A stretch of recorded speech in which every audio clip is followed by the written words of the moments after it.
Good morning সকলোকে। এয়া সাজিকাচি ৰাতিপুৱাই ক'লে ওলাইছোঁ জানেনে? মানে আমাৰ ইয়াত আজি ৰাস আছে, সেয়েহে আমি সাজিকাচি ধুনীয়াকৈ ওলাই গ'লোঁ। যিহেতু দিনৰ ভাগত আমি শৰাই দিব লাগিব, সেয়েহে আমি শৰাইৰ কাৰণে এনেদৰে লৈ ল'লোঁ। তাতে এইবাৰ আমাৰ স্পেচিয়েল গেষ্ট ধুনৰ লগৰ এগৰাকী আহিছিলে আৰু তেওঁৰ লগতে কথা পাতি এয়া আমি পালোগৈ ৰাসস্থলী। এয়া আমাৰ নামঘৰ ভাগ আৰু আমি ইয়াতে আমাৰ শৰাই অৰ্পণ কৰিলোঁ। আৰু অৰ্পণ কৰি আমি সন্ধিয়ালৈ আহিমগৈ আৰু দিনত আৰু ভিডিঅ' নকৰোঁ।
শুনিবলৈ পালো মন ঘূৰাই হেনো সন্তান এটি হৈছে। তাকে চাবলৈ মই লৈ আহিলো। যদি অনুমতি দিয়া মই অনুমতি দিম বাৰু। আগতে দুআষাৰমান বাৰ্তালাপ কৰি লওঁ। পিছে তোমাৰ নামটো কিনো? মোৰ নাম মোহিনী। মই খুব নদীৰ পাৰৰ গাঁৱৰ পৰা আহিছো। মোৰ নাম ৰামধন।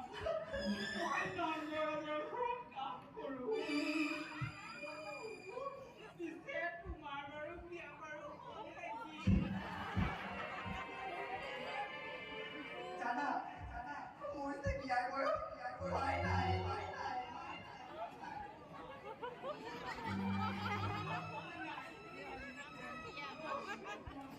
শুনা না, তুমি অকণমান জানা মোৰ যে বিয়াৰ বয়স হোৱাই নাই।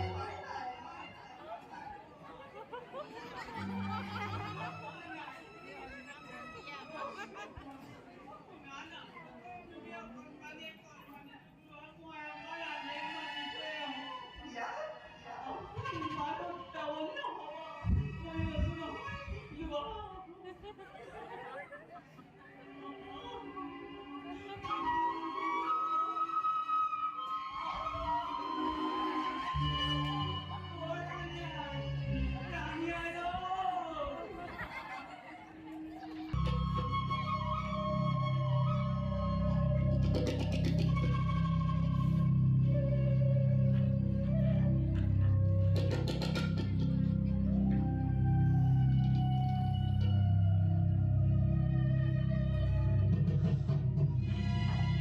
এয়াই মোৰ সোণালী বন্ধু।